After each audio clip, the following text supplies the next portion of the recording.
दोस्तों नमस्कार। जीत जाएंगे की सीरीज के तहत आज हमारे साथ एक अभ्यर्थी सुभाष आज हमारे साथ आए हैं घर पे मिलने के लिए।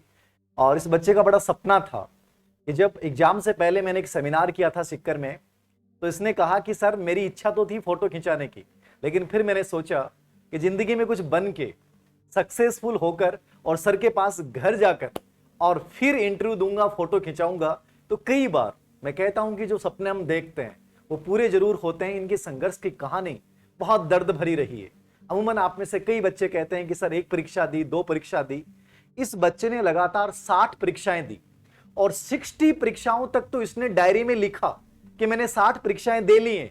60 के बाद इसने लिखना छोड़ दिया क्योंकि इसे लगा कि शायद अब लिखना बेकार है, कि लगातार एग्जाम दे रहा हूं और किसी परीक्षा में चयन नहीं हो रहा है। आर्मी, राजस्थान पुलिस, जितनी भर्ती परीक्षाएं इसके सामने आई सब इसने दी।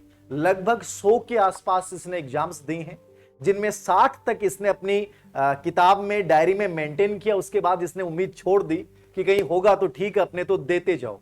बचपन एक ऐसा बीता है जहां मम्मी और पापा दोनों का साया सर से उठ जाता है। उस बच्चे के लिए बहुत मुश्किल होता है संभलना। मामी का चला जाना 4 साल की उम्र में, ठीक है, छोटी बहन की डेथ हो जाना, फिर पिताजी का चले जाना। मतलब आदमी इतने बड़े, अपन कहते हैं ना कई बार भगवान बड़ा निर्दयी होता है।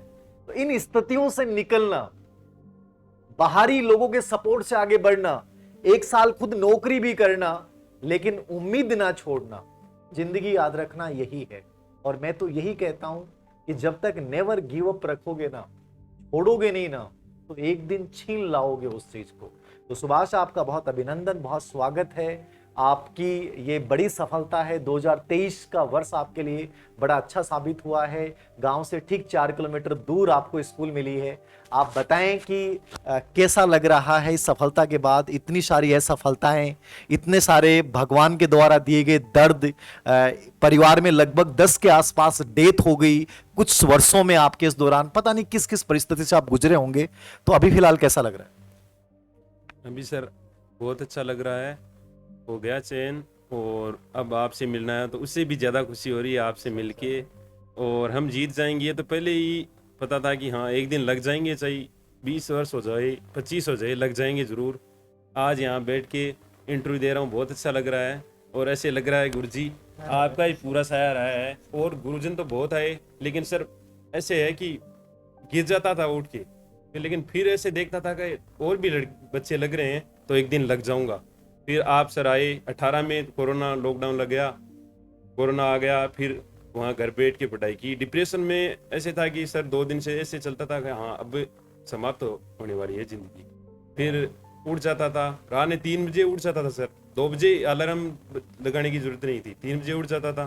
फिर 9 बजे तक, 3 बजे से 9 बजे के बीच में 3 चाय पी लेता था। बना कि नींद आने लग जाती, फिर चाय बना लेता फिर उल्टी होने लग जाती थी। तो मैं सोचता कि ठीक है सर बताया है उस राह पर चलें। आज ऐसा लग रहा है कि नहीं, वो दिन जरूरी थे संघर्ष के लिए।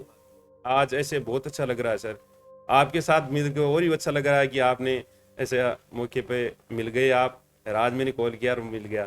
फिर मुकेश जी ने कह दिया कि हाँ आ जाओ, तो हम आए और आज बहुत अच्छा लग रहा है सर। बहुत बढ़िया सुभाष। जिंदगी में यही है, संघर्ष जब अपने चरम पे पहुंचता है तो उस संघर्ष का बहुत मजा है, याद रखना।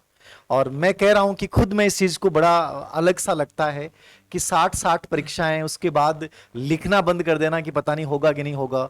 मम्मी पापा इन सब का जाना, ये बहुत पीड़ादायक सफर रहा है।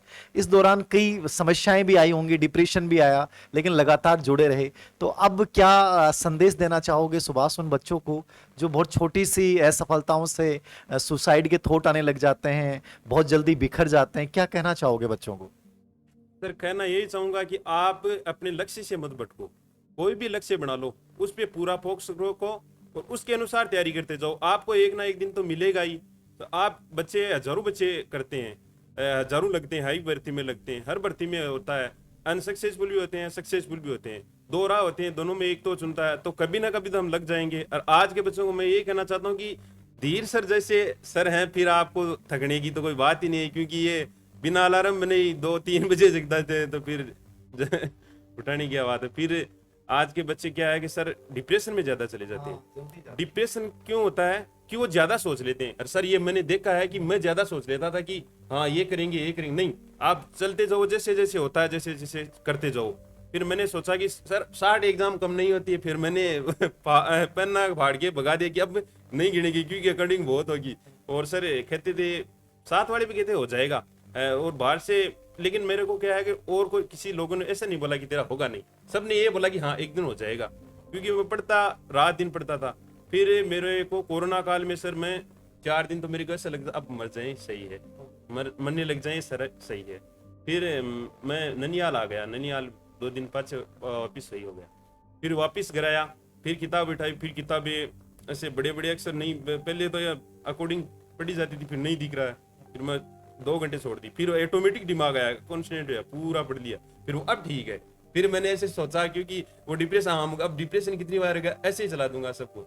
मैं रोज ऐसे करता गया, करीब सर लगभग 100 एग्जाम मैंने, ऐसा है कि 100 एग्जाम के बाद में लगी है। और 2023 के बाद में तो सर बहुत अच्छा, 2023 का बहुत बेस्ट साल है यार।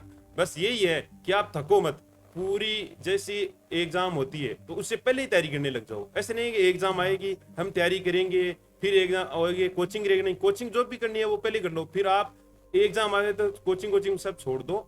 और क्या है कि पूरा लक्ष्य पर फोकस बना लो, लक्ष्य पे जैसे फोकस होगा आपको अपने आप पता चल जाएगा कि हाँ हो जाएगा। और टेस्ट सीरीज भी अहमियत रखती है कि मैंने सर की हर टेस्ट सीरीज और जो भी एग्जाम ऑफलाइन कराई या ऑनलाइन कराई, जितनी भी मैंने सब दी। और मैंने जितने भी कोचिंग है उनकी टेस्ट सीरीज जरूर दी। वैसे कोचिंग नहीं की सर, कोचिंग बिल्कुल ही नहीं, क्योंकि आपने कहा था कि कोचिंग तो वैसे है, तो मैंने कोचिंग किसी कोचिंग से नहीं की, चाहे उत्कर्ष हो कोई सी भी हो, मैं किसी का नाम नहीं लेना चाहता, फिर भी आ जाता है।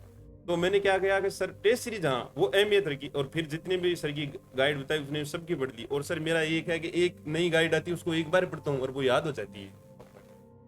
और अब मैं ये बच्चों को ये कहना चाहता हूँ कि आप जैसे जैसे पढ़ो उसको रिवाइज करो, जितना ज्यादा रिवाइज करोगे उतना ज्यादा याद होगा। पढ़ लिया फिर रिवाइज करो, ऐसे नहीं कि आप लगातार पढ़ लो 2 दिन छोड़ दी, कंटिन्यू पढ़ो। जो भी है जितना भी सिलेबस है उसको कवर करो पूरे को। और पूरा सिलेबस तो किसी कवर नहीं होता, लेकिन 60% एक बार होगा, फिर 50 होगा, 60 होगा, 70 होगा, बाद में लगभग 80% तक फिर सिलेक्शन हो जाता है। क्योंकि इतनी रहती है, जब मेरे जैसे भी सिलेक्शन हो जाते हैं तो सर इंटेलिजेंट तो होंगे ही। और सर का बहुत ही आशीर्वाद रहा है। वैसे आज पहली बार मिला हूँ सर से, और सेमिनार में आया था, लेकिन सर सब फोटो ले रहे थे, मेरे को नहीं सिलेक्शन होगा तो ले लेंगे, नहीं तो सर और कभी मिलेंगे। आज तो सर बहुत अच्छा लग रहा है कि दिन भी आज बहुत अच्छा है मेरे लिए कि आप मिल गए। और अब सर मैं यही कहना, जो भी मेरे से है सर आप जितना भी लेना चाहते हो, मैं अब आपके पीछे ही हूँ, आपका वैसे ही भक्त हूँ। बहुत बढ़िया सुभाष, आपके ये भाव हैं, और किसी गुरु के लिए एक विद्यार्थी का इतना अच्छा समर्पण, इतना भाव होना शायद हमारे लिए बहुत बड़ी बात है। और मैं यही कहूँगा कि ये मेरे पास आया तो बोल रहा था कि सर हमारे स्कूल में नामांकन कम है, लेकिन हम 2 नए बच्चे हैं और बहुत कड़ी मेहनत करेंगे, आपके बताए गए आदर्श के मार्ग पे चलोगे और उस स्कूल को बहुत अच्छा विद्यालय बनाएंगे। और मेरे अकॉर्डिंग किसी एक शिक्षक की सबसे बड़ी भावना यही होती है, और मैं यही चाहता हूं कि आप ऐसा ही वर्क करें, ऐसा ही काम करें। और आप जैसा कोई भी बच्चा जो लगता है कि हाँ बड़ा पिछड़ रहा है, जिसको लगता है कि मुझे ज़रूरत है, ऐसे बच्चों को हम आगे बढ़ाएं। सुभाष, आप जैसे बच्चों पे बहुत प्राउड फील होता है, क्योंकि इतनी असफलताओं के बाद, इतनी खराब परिस्थितियों के बाद और ज़िंदगी में सक्सेस को प्राप्त करना, शायद मेरा मिशन जो जीत जाएंगे वो कामयाब होता मुझे दिख रहा है, आप जैसे बच्चों का सिलेक्ट होना। सर मैथ में तो इतना वीक था कि हर जब भी आप लाइव आते थे तो मैं पूछता था सर मैथ में बिल्कुल कमजोर हूँ। तो फिर आपने क्या किया, ये एक पर्सन ही बना दिया पिछड़े बच्चों का भाई, और सब में मेरे गुण 30 लगभग आ जाते हैं, लेकिन मैथ में 11 या 12। तो मैं प्री रीट, पहले प्री रीट होती तो नहीं थी, लेकिन रीट ही होती थी, तो उसमें कम नंबर बने। पिछली बार 120 5 नंबर से रहा। अब की बार मैंने सोचा मैथ अब परी हो गई, अब मैथ है नहीं कम है, तो मैंने मैथ को उठा के नहीं देगा। फिर क्या है कि 3% मैंने कर दिए, 2-3% वो मैंने छोड़ दिए। तो मैथ का भी अब की बार अच्छा रहा कि हो गए। लेकिन सर किसी भी सब्जेक्ट में आप पिछड़ गए तो ये नहीं है कि आप कर नहीं सकते, आप उनको तेज कर लो जो दूसरे में आप अच्छा हो। हाँ, उस सब्जेक्ट को छोड़ो मत, लेकिन उस पे पीछे पड़े रहो, यही सबसे बड़ी बात है। आज तो बहुत अच्छा लग रहा है कि सर आप जैसे मिल गए यहाँ, और बहुत ही अच्छा लग रहा है। आपके आगे जो मार्गदर्शन है सर उन पे चलूंगा। और thank you so much sir. बहुत बढ़िया। सुभाष मिठाई लेके आया है आज, मिलन की बड़ी प्रसिद्ध मिठाइयाँ हैं। सबसे पहले मैं खिलाऊंगा सुभाष तुम्हें, उसके बाद तुम खिलाना, लेके तो यही आया वैसे। बहुत बहुत शुभकामनाएं। और मैं चाहता हूं कि इस वीडियो को जो बच्चे देखें वो भी ये श्रेय, ये अवसर मैं चाहता हूं हर मेरे बच्चे को मिले जो कहीं ना कहीं संघर्ष से गुजर रहा है। बस यही याद रखना है कि हारना नहीं है। जल्दी पेन लेने का प्रोग्राम होगा और उसमें पेन मैं दूंगा, और मैं चाहता हूं ये राजस्थान के कोने कोने, भारत के हर कोने कोने में, हर उस घर में ये दीपक जले जहां उसको बुझाने के लिए आंधियां आमादा हैं, लेकिन ये जलना चाहिए हर दीपक, याद रखना। और यही हमारी मुहिम है, तो हम निश्चित रूप से जीतेंगे। सुभाष, आपको बहुत बहुत शुभकामनाएं। आप यहाँ आए और इतना प्रेम, इतना समर्पण किसी भी टीचर के लिए बहुत बड़ी बात होती है। Thank you very much.